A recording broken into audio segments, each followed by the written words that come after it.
It's time for our final mock draft before the NFL draft, and that comes to you from Joe Goodberry. You are Locked On Bengals, your daily Cincinnati Bengals podcast, part of the Locked On Podcast Network, your team every day.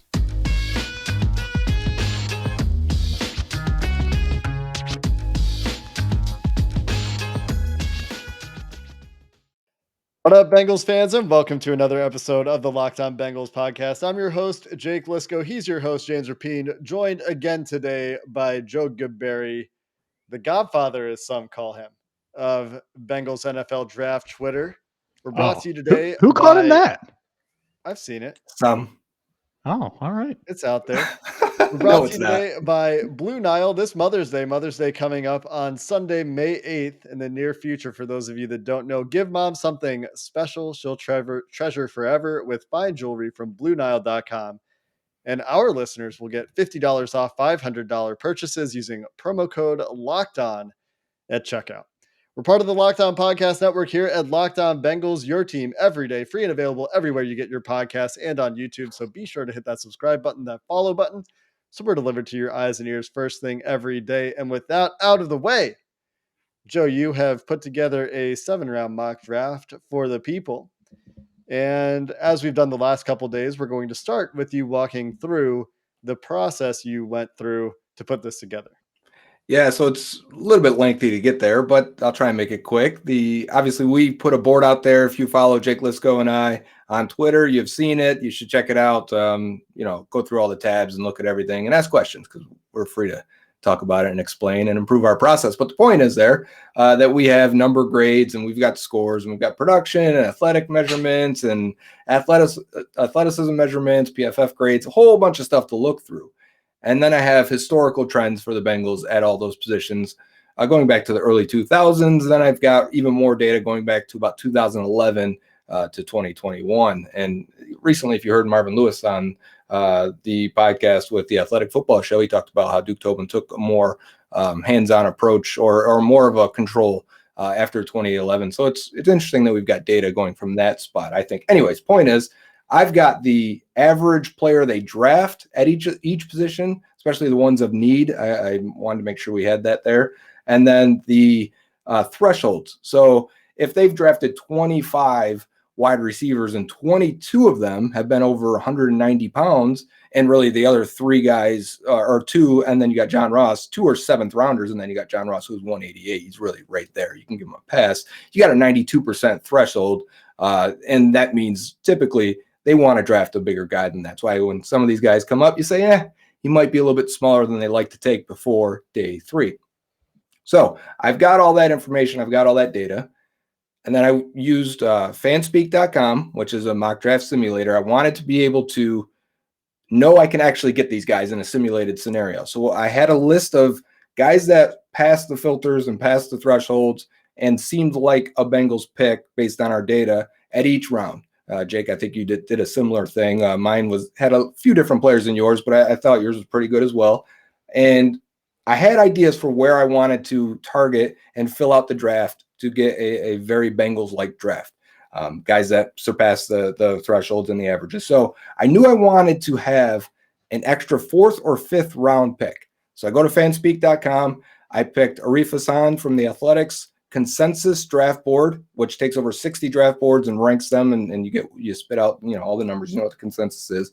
And I picked for the opposing CPU teams to have random boards so that it mixed it up just a little bit. And from there, I started off, and I think I got exactly what I think is going to happen and what I think is most likely and what the Bengals probably hope is going to happen. Pick number 1, and I went with Florida corner Kaiir Elam. Look at you. You just spoiled it. I was going to be Roger Goodell, and you just spoiled it, Joe. And you even stumbled. You were like right there on the edge, and you're like, and I went with and then you just dove right in. Kaiir Elam. All right. So why did you land on Kaiir Elam with the 31st overall pick? And first, and because this part I think is going to be a bit quicker, how happy would you be if they landed Kaiir Elam on Thursday night? I'd be pretty happy. I think before I said I'd give that probably a B, and depending on how this draft went, because it actually Booth went to the Bills. Kyler Gordon went to the Chiefs right before the Bengals. And it was really Kyrie Elam where you're waiting around 2. And so at that point, you probably elevate it to, I really like this prospect, to you got the best player that was available at that position, hands down. And you really, you got a gift there that he's still available. So you could probably even elevate that pick to a B plus, A minus type of thing. But why he fits, right? So the average corner they draft is about 5'11 and a half. Okay. Most 88% are 5'11 or taller. And when you look at what they value, typically they want productive guys that are decent athletes. The speed doesn't matter as much. First round guys, they will take the fast guys. But they've also taken Darqueze Dennard and Drake Kirkpatrick, guys that run 4.5s. That's why I kept Kyler Gordon on there, because I think size-wise, Kyler Gordon fits it perfectly. And I think on tape, he reminds me of Leon Hall. I've said that before. But Kyrie Elam, in terms of agility drills and things like that, he nails the average draft pick that they spend.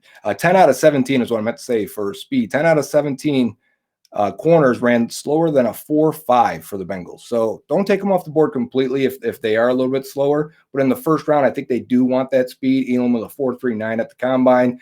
He comes away with an 86 percentile RAS relative athletic score. The average for the Bengals is a 72 percentile, and his production is really, really high, which is something the Bengals always haven't had a chance to do. They typically get guys that are 60s in that range. Drake Kirkpatrick, Darqueze Dennard. When you look at William Jackson, he's a 36 percentile production, which means he probably didn't have the Pro Bowl potential, which is why we probably saw him have really good years, really bad years, because that's how those guys tend to fall out. Kyrie Elam's got Pro Bowl, if not even a little bit more potential. When you picked Kyrie Elam at 31, and you're talking about Pro Bowl potential based on his productivity profile, to be clear, but when you picked Kyrie Elam at 31, who else tempted you? Who else was there that you were considering? Actually, Logan Hall was gone already, because I would have considered him. I would consider Travis Jones as well. None of the big guys fell, like George Karlaftis or Tyler Linderbaum. They were gone already. It really was an easy pick. It would have been Travis Jones being the number 2 guy, but it was a pretty big gap there. Not that I don't like Jones. I would definitely consider him, because I think the fall off there at defensive tackle happens pretty quickly, and I think we see that in my next 2 picks. And follow-up question. Would you have taken Logan Hall? What? No, I'd not over Elam. I wouldn't have. I'd have Elam higher. I do like Logan Hall, though.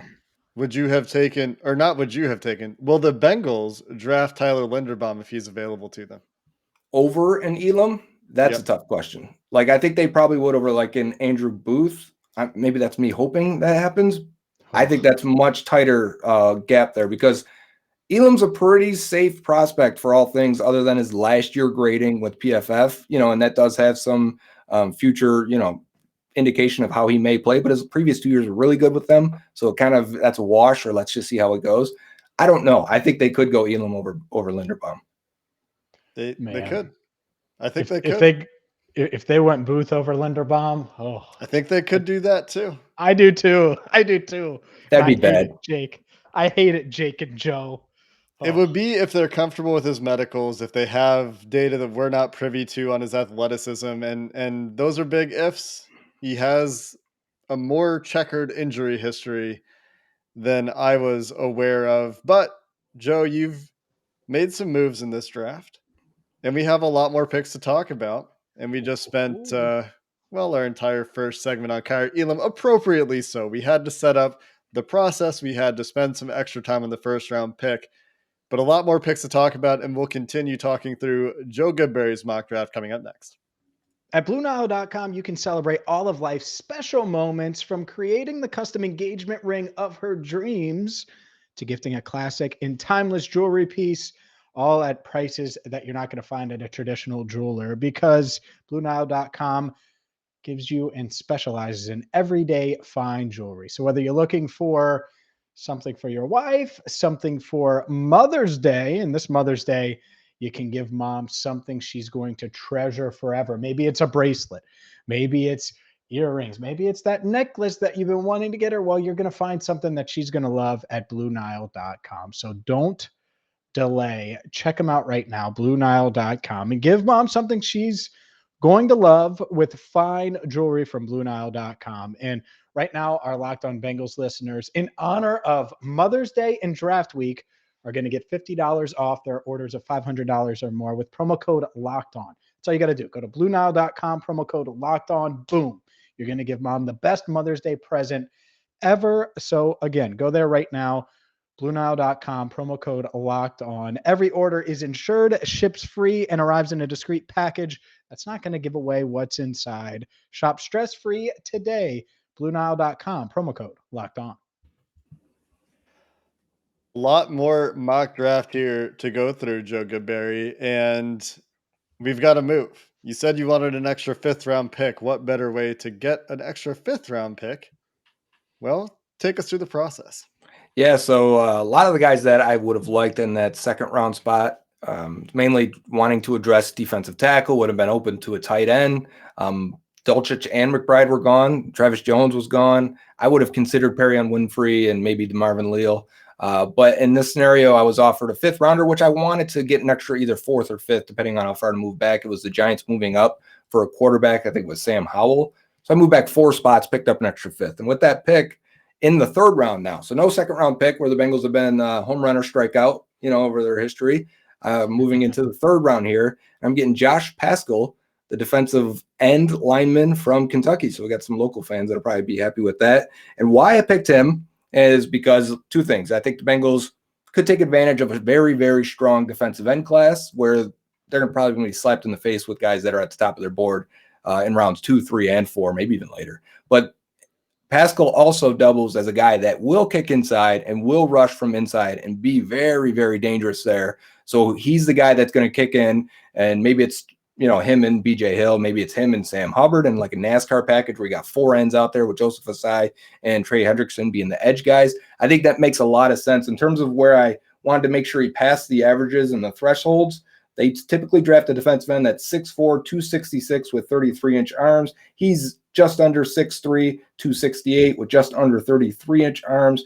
Average is 4.77 for the 40. He ran a 4.77. Now, he did not do his agility drills because I think he would have looked like a defensive tackle in those. The Bengals typically don't care about agility too much for their ends. They like the power, straightforward type rushers, the Carl Lawson types, the Sam Hubbard types, even the Margus Hunts, the James' favorite player, and Will Clark's. Those guys were of the same ilk, and I think they would go with that. Maybe the most athletic guys they have now are obviously a Trey Hendrickson and a Joseph Osai. I think Paschal fits in what they used to have and would be a good rotation with those guys at the end also. Other than that, though, he's also nails almost what they normally draft for production. He's in the 68th percentile. Normally they draft in the 63rd percentile for average.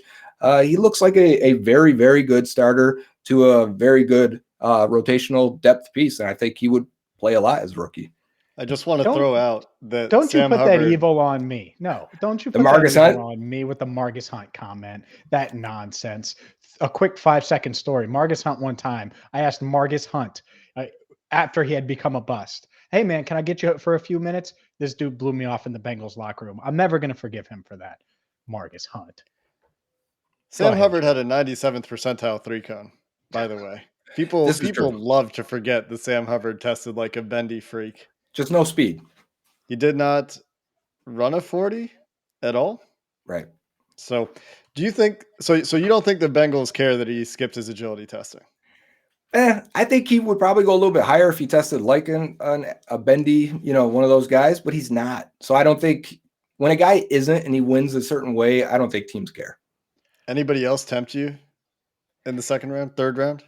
No, it would have been Leal and, guys like Perry and Winfrey, but I when I traded back only 4 spots, I had a target of taking Paschal there and he was still there. So I kind of lucked out. If fallback would have been a Winfrey. Yeah. Paschal. No, I think a lot of our listeners are going to like that pick. And now they've addressed corner and the defensive line. Maybe not the guy that they, most were hoping for, but still you get one of them. So what do you have with your 3rd round pick since you didn't have a 2nd rounder because you traded down? So we've gone defense, right? We've gone corner and defensive end, guy will kick inside as well. And I'm going defense. Receiver, Joe. I can't for you. I know you want that. Going defense again. And we're taking safety Nick Cross, one of the youngest players in this draft, especially at safety. Got me crossed right now. the thing with the Bengals at safety is probably their most or strongest profile in terms of production. They love the productive safeties. Like, they do not draft a non-productive safety at all. 89th percentile for average of safeties drafted since 2011. Excludes guys like Robert Sands, George Iloka, Sean Williams, obviously Jesse Bates, Brandon Wilson. And there was a couple other guys that I'm forgetting that were depth guys. Point being is they were all like 80. Clayton Fedulum won. I think he was the lowest at 81st percentile for production. They want 7th rounder too. I know, right? Like, they value guys that are getting mixed into the plays. Cross, though, tested like a really, really athletic dude at 4.33 40. I mean, that's not something they normally can find. It's not something you normally find anyways. So the upside there as a 21-year-old that has the athleticism tested in the almost 99th percentile for RAS. I mean, we're talking about high upside there. I thought he was okay on tape. Like, there's guys, like, if you want to ask about Cooks from Cincinnati, probably better on tape. I had this question exactly today about the two of them. I just think they're two different kind of guys, where one's got more upside and is much younger and obviously tested, makes him a much cleaner and stronger prospect. Cross also for production is in the 86th percentile. It turns out Duke Tobin has a bit of a track record for drafting on the younger end of things too. I don't know if you guys saw that earlier this week. There was one of those, XY axis kind of grids, and Duke Tobin, not extremely young, but one of the younger drafters in terms of the age he targets in the draft. I think the average player of the Bengals draft is just over 22 years old. Yeah, it wasn't like the Browns that were at like 20 years old. Yeah. So when I asked him if age mattered, and he said, no, it doesn't matter, they're just not going to draft any 40-year-olds, he wasn't being genuine. That damn it, Duke. He got me like 3 times last week. Obviously, I didn't believe him, for those that can't see my face on YouTube. But yeah, got me a few times. Same thing on that chart, though. They were above average for age or in terms of youth and athleticism. So they will take young athletes. Yeah. So all else fails, take the most athletic youngest guy there if you can't, figure out who to pick in your mock. But it's not consistent. Like, they don't always do that late in drafts specifically. And you look at just last year with the testing for Trey Hill and for Tyler Shelvin, you go back to Andre Smith. There are plenty of examples throughout their history of them ignoring athletic testing. Auden Tate, sure. I mean, he moved like Joe. Spoiler alert, James. Anyway. Spoiler what? We'll find out later. Let's do one more pick. We've had this conversation. That's why you're giving them a spoiler, aren't you? Yeah. Okay. Yeah. Oh, Auden Tate's name will come up later in this show. Oh, I didn't know that. Yeah. Look at that. Yeah, we're going to talk I missed the pre-show meeting here on Locked On Bengals. So, we DM. That was just me making fun of Joe for being slow, for those that aren't aware. Sorry, Auden. Let's do one more pick here, Joe, in the 4th round at 136. Staying put with this one. Which direction did I took another player. Just we've had 2 of the same players. So if you listen to the podcast yesterday where Jake did his, this is the other guy. And it's because Jake and I have talked about it. He brought him up a while ago, and we were talking about guys that kind of, what's the profile of tight end you want to draft in the mid rounds? You want a guy that's athletic, has some decent size, has been productive, and you just roll the dice on that, because that's really your chance of hitting a guy. And when I went to do the thresholds and do the averages a few years ago, when I was writing for The Athletic, and I came away with, okay, and I did this for the first time, writing the averages, Drew Sample spit out as, this is the most type of tight end the Bengals draft is Drew Sample. And I was like, okay, 6th round, I'll put him in my mock of using this method. And this year, when I messaged Jake back when I'm doing these, I'm like, man, the most, because he goes Daniel Bellinger. Spoiler, he goes Daniel Bellinger a few weeks ago when we're talking on the podcast. And then I'm like, man, most average tight end they draft, spits him out, it's Daniel Bellinger out of San Diego State. And so I went and watched him after that. We watched him a little bit before, watched him again, and I'm like, yeah, I can see it, and I can see the upside. The guy is a decent athlete. He's got good size to him. He's almost exactly nailing perfectly their averages, which is 6'5", 253. He's 6'5", 253. Normally is about 33.5-inch arms. He has 32.5-inch arms. They normally take a 4.71. He's a 4.63, so he's a little bit faster. 3 cone, 7.15 is what they normally take. He was a 7.05. Shuttle is a 4.43. He's a 4.47. And bench 22. He did a 22. Vertical 33. Did a 34. So he's like nailing it completely all the way down. I'm just shouting numbers at you guys. But the point is, he looks exactly like what they normally take, and that's a fine roll of the dice in the 4th round. I have a question for you about Daniel Bellinger, and Go I will ahead. get to that after I talk about the number 1 protein bar on the planet, Built Bar. If you haven't got one yet, well, you need to, and you need to get more than one. You need to get a bunch of them, because think of a protein bar covered in 100% chocolate that tastes great, that's high in protein, that's low in sugar, that's low in calories, that's perfect for you or Daniel Bellinger or Joe Goodberry or Jake Liscow. Well, that's what Built Bars are, and that's why you need to get to Built.com. Check out all the different flavors, including their Puffs, which are protein-infused marshmallows that are covered in chocolate that taste amazing, that are also going to give you the protein punch you're looking for. Check them out, Built.com. Use promo code LOCK15. You'll get 15% off your order. Again, for 15% off, go to Built.com and use promo code LOCKED15.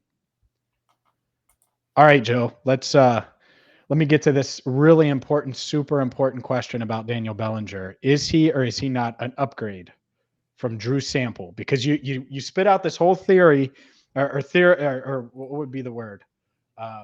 Theorem. This theorem to basically show the tight end and what tight end they would potentially draft. And the last time you did it, you got the pick right. They got the pick wrong with Drew Sample in round 2. So would Daniel Bellinger be an instant upgrade, you think, and take over that tight end 2 spot behind Hayden Hurst? Well, to be fair, I had them taking Sample in the 6th round. If they would have done that, Sure. We'd have no problem with it. We'd be like, correct. Oh, great. You weren't wrong. They were. That's right. Just to clarify.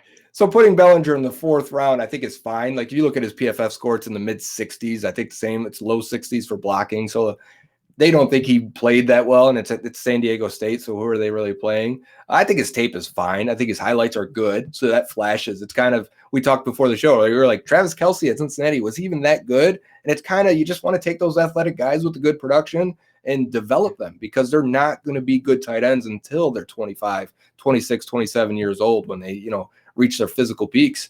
So yeah, could he be a better pick than Drew Sample? Of course. He's at least got the production. Sample had no chance, based on history, looking at production. He had no chance of ever becoming a number 1 type tight end.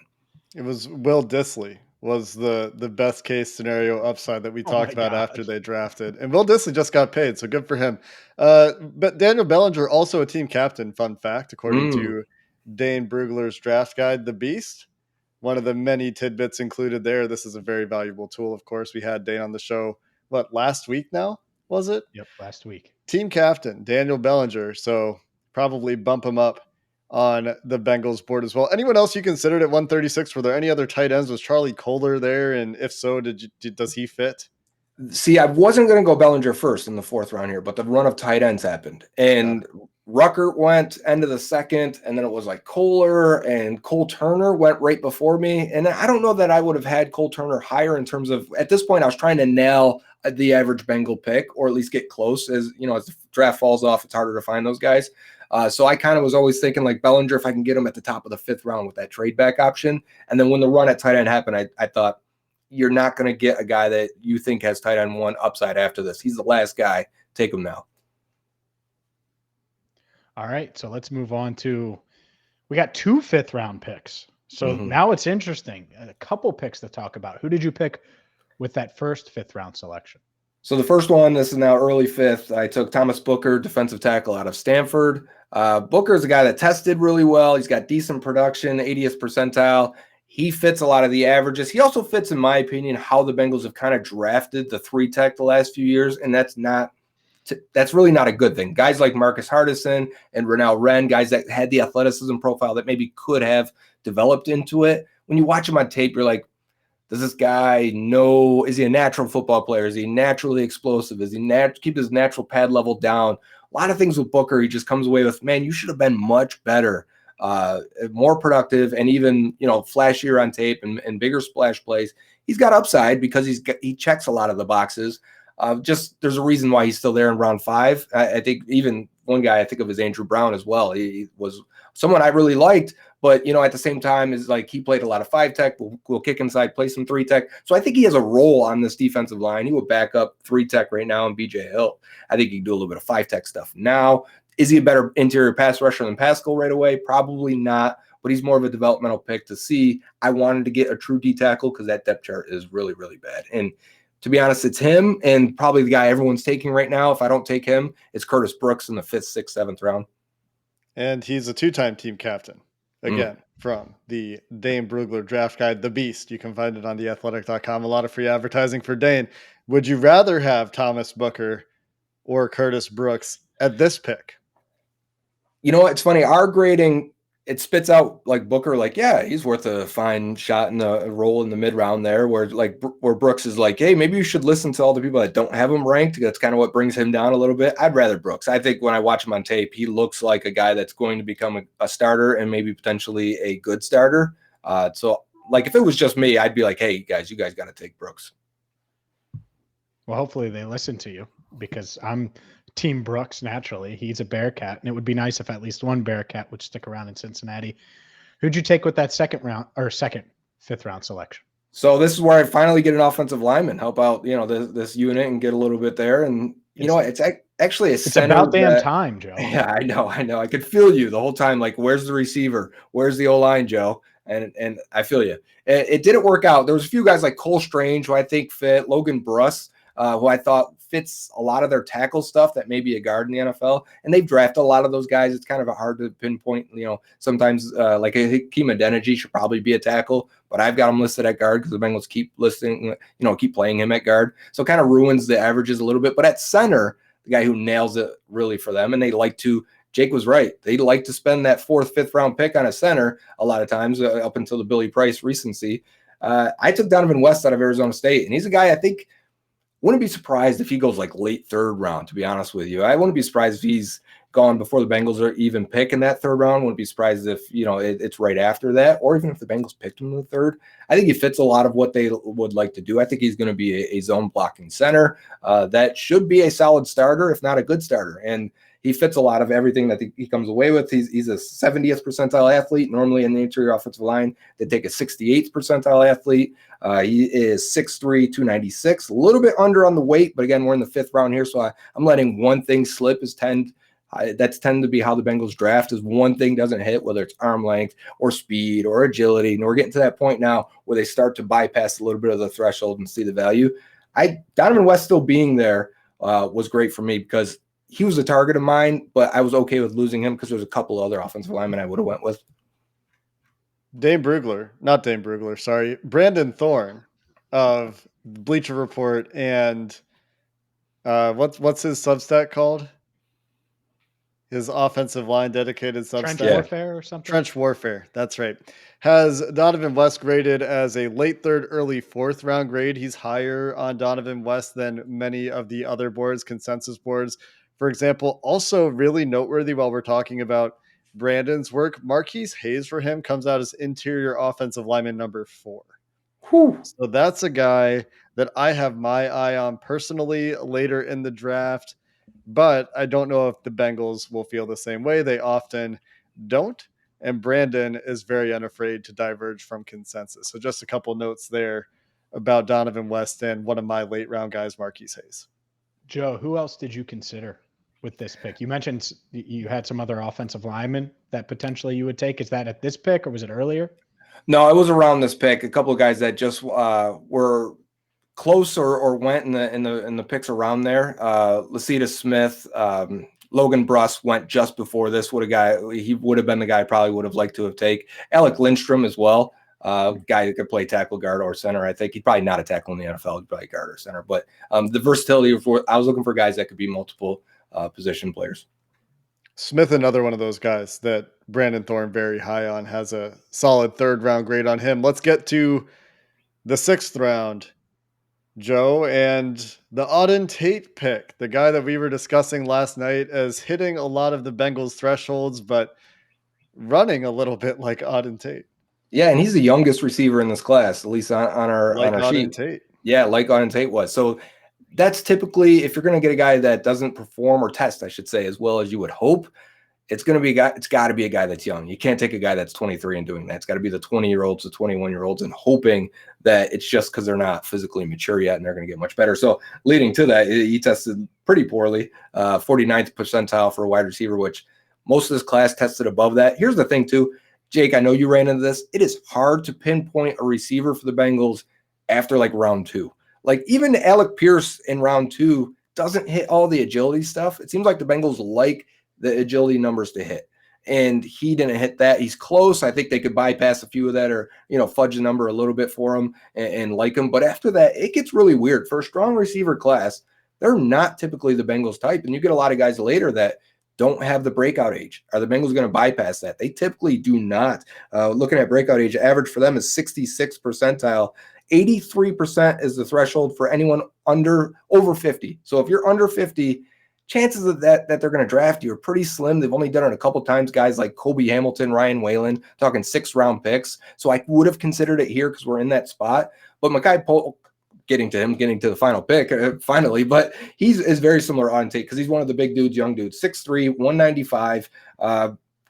Again, when you watch him, because I flipped him on real fast because I wanted to see, he's making a lot of those contested grabs. He ran a 4.56, so he doesn't have the speed. He's not a speed threat. He's not going to be a guy to do that. Honestly, I just picked it because he had young production. The 88th percentile for the breakout age is one of the highest in this class, and to still be able to get it in the 6th round, it is the Auden Tate pick. It's why they picked Tate. I think he fit the profile. Didn't Tate run like a 4.7 though? Like, wasn't it much? Like it was slow. And he was 230. Yeah. So yeah, that's true 220 or something. Yeah, but yeah, 228.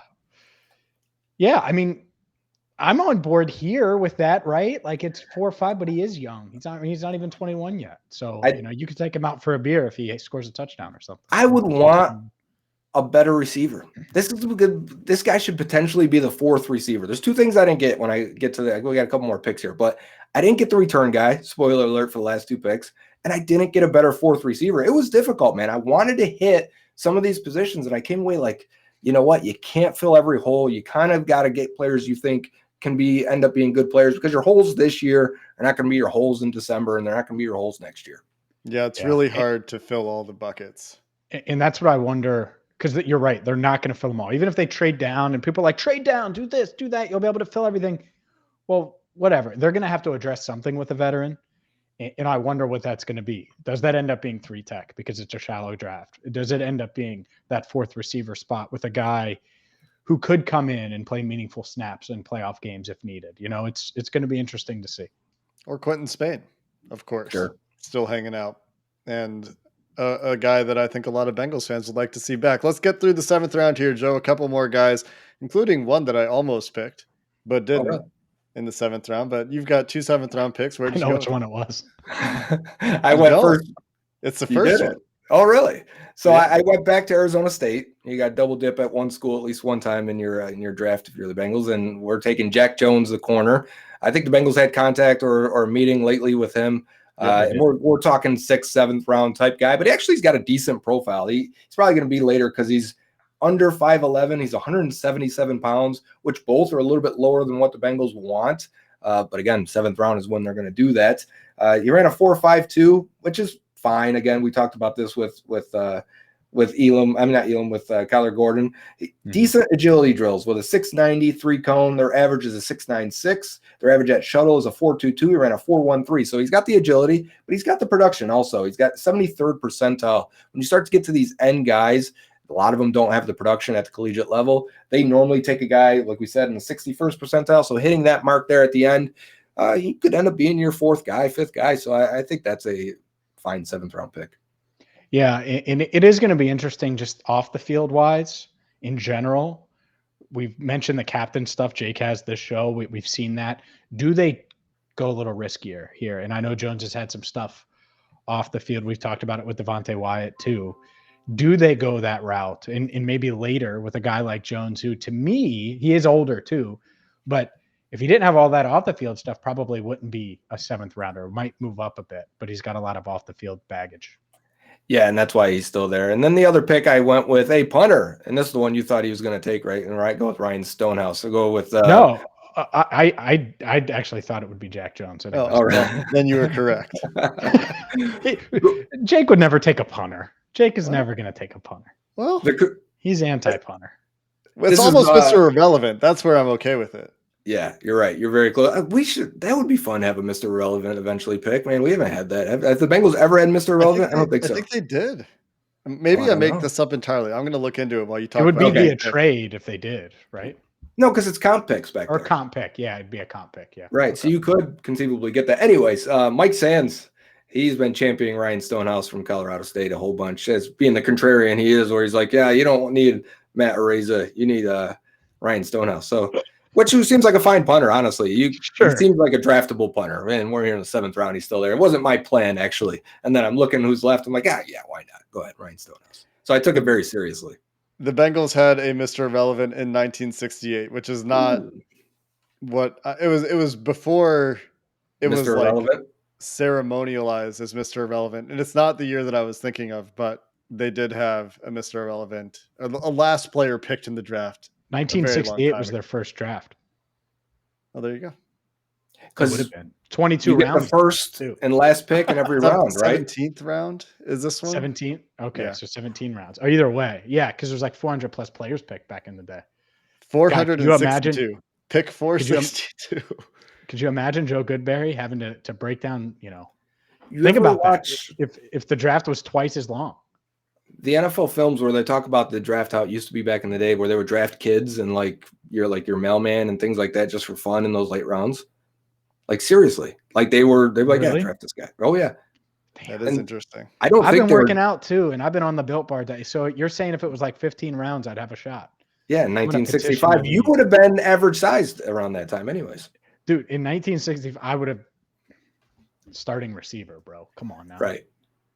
Running back. A bunch of guys that first slot receiver in NFL history would have been that. I think wide receiver wise, just I want to go back to yesterday's show for a second, and you felt like you missed on receiver returner. I blanked on a bunch of guys that were potential 4th round picks yesterday. One of them I did talk about, Romeo Doubs from Nevada, but there's no indication that the Bengals are interested there, and he didn't test, but he was a returner. I tried to stay away from the guys that didn't test because I couldn't, correlate. I was trying to hit the guys that they would normally pick. Right. And so the other guys are Kyle Phillips, the slot, most likely slot only guy from UCLA, Tyquan Thornton from Baylor, and Bo Melton from Rutgers. And I think, did Melton return? Or am I confused about that? No, I think he did. But all these guys went like the 4th round. Right. They're 4th round guys. So that's where if the Bengals want one of these guys, and I think all these guys hit most, if not all, of the Bengals thresholds, this is where these are some names that I would look at, besides Dobbs, who I only look at as a profile fit. And I think if they trade down, it's going to make it much easier to hit one of those wide receivers, because then they'd have that late round 3 pick. They could have their pick of the litter there, or if they only trade down a couple spots and get a 4th, maybe they get a shot at one of those guys. I've got an either or for you guys, okay? Oh, 4th round. Yeah, okay. 4th round. Game. You get one of the last receivers that you like that can help return. This could be like a Bo Melton, or you can get the last tight end that you like. Which way are you going?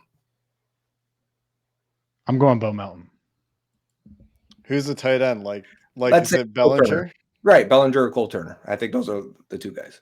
I think I would go the wide receiver there because it's more, to me, it feels like more of a roll of the dice on the tight end. Although Bellinger being 21 and a half, being really young and having that athletic upside is really tempting because, we've talked about this for years, Joe. You Dawson Knox and all these late, early day 3 athletic tight ends. I want one that hits for the Bengals. That would be very fun. That would be fun. I think I would lean tight end.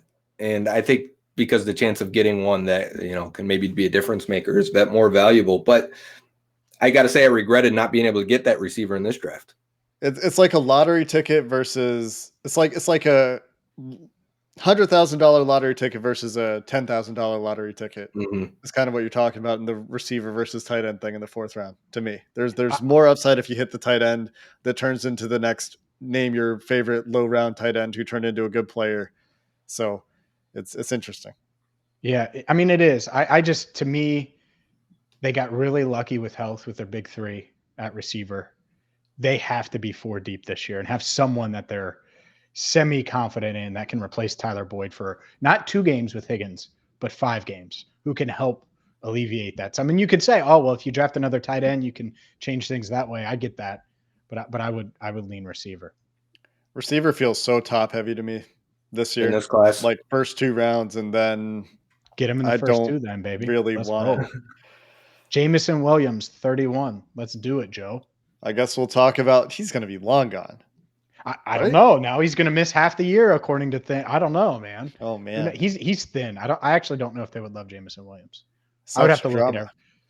it. Anyways, We'd have to visit the profile, and he doesn't come out super high in our system, which is interesting because he's on Alabama, and I think we've learned something about these Alabama receivers a little bit. Jalen Waddle was the same way, same deal for Chris Olave and Garrett Wilson, where when there's like 5 NFL wide receivers on your team, it starts to eat into some of They these also numbers a little bit. never test. I mean, he would be a 99 percentile. I mean, he would get bumped up. Right. That would help. He was very real productive. quick, just to go over Joe's picks real quick before we end it. Kyer Elam in round 1, Josh Pascal round 2, or round 3, excuse me, because he traded down 5 picks. That's the 3rd pick of the 3rd round. Nick Cross to cap off round 3. Daniel Bellinger, round 4. Round 5 has 2 5th-round picks. Thomas Booker out of Stanford, Donovan West. Shout out offensive lineman. It's about time, Joe. Wait, back-to-back offensive players with Mekhi Polk out of Mississippi State at wide receiver, and then Jack Jones, Double J, of Arizona State, and Ryan Stonehouse, team punter out of Colorado State, is the 31st pick of the 7th round. I think Ryan Stonehouse is Dane Brugler's 3rd highest graded punter in this class. So hopefully there have been some other punters picked. Matt Areza, Jordan Stout, Jake Camarda. Man, he's 6th for Dane Brugler, Joe. Okay, here I got another one for you What guys. a reach. The over-under for Matt Areza is at 117. I want no part of it. Over. That's 4th round, early 4th round. He's going to go over. Teams aren't that dumb. What does later? Over mean? Later. Over is in a higher pick, which means later in the sorry. Yeah. So later in the day, higher pick. That's weird. Maybe it's lower. It's a lower pick. Drops down the board. You could just say later, and then you don't have to worry about any of it. Later in the draft. Either way, Areza, 5th round, Bengals. I hope so. Joe, what would make you maddest in this draft? If it ended up like this? Really? You don't like your draft? No. I was asking, if you mean out of this draft, what would make me the maddest? It would be that I didn't get that receiver in return, man.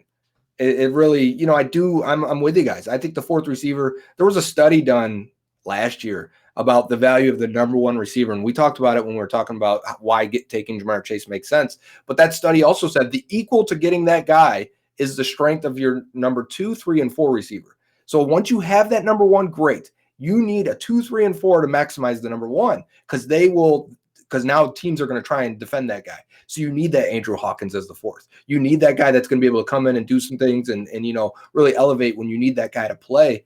And they're missing it. So, I mean, like we were always harping on receiver because like we feel like you never have enough. But again, we don't feel like they have enough.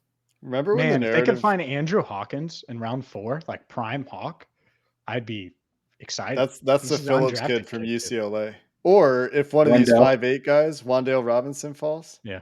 Wan'Dale Robinson, if they want to draft a guy that's 5'8", hits everything else they love. Yeah. I forget the other thing I was going to say, so we'll wrap up the show here. Joe will be back tomorrow. We'll have a 4-panel show with Mike at Bengals_Sands. We'll talk more about the things that will make Joe cringe, make Joe happy, make Mike cringe, make Mike happy as the draft is set to get kicked off on Thursday. Until next time, Bengals fans, that's going to do it for this episode of the Locked On Bengals podcast. Hoo-day, and have a good one.